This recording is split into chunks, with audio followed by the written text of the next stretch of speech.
writing that blog because one is I had a conversation with Steve just a couple days before I wrote the blog. And the context of that conversation was, it's been years that we've been trying to raise money for this movie.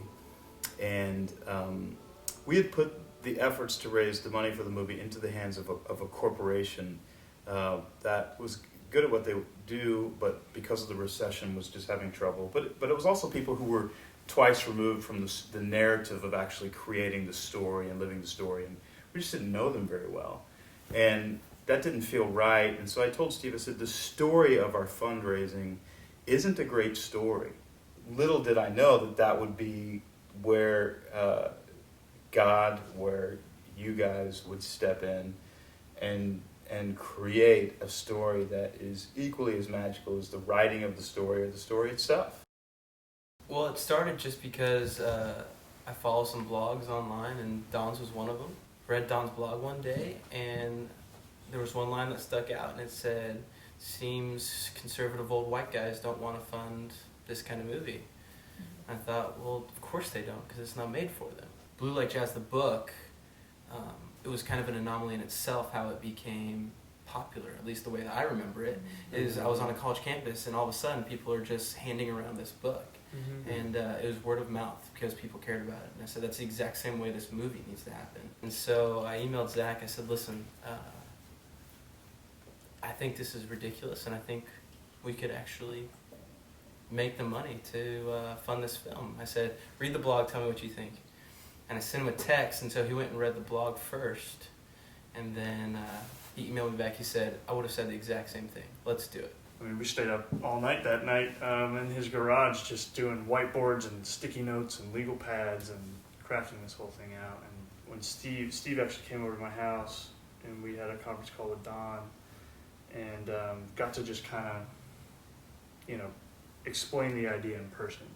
And when we got the go-ahead, it was just like, that's basically all I remember, of the last 4 months was that. I mean, after that, it was just, crazy. We didn't sleep, we barely ate, it was just a whirlwind of awesomeness that just happened because of a huge group of people said that they cared about something.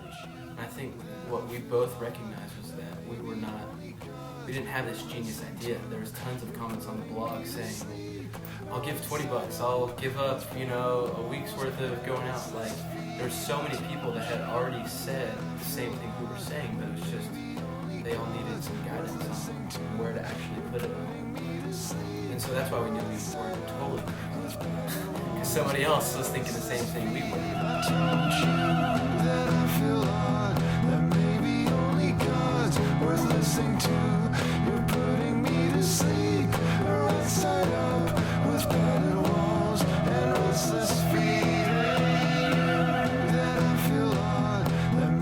It is 1:01 Central Time, and we just crossed the $125,000 goal in 10 days.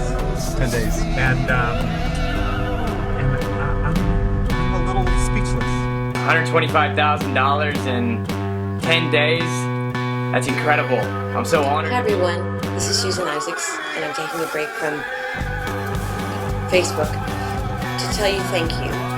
I just wanted to say a big thank you for saving Blue Like Jazz the movie. That is Hi, I'm Michael Hyatt, CEO of Thomas Nelson Publishers, and I just wanted to say thanks for your generous support.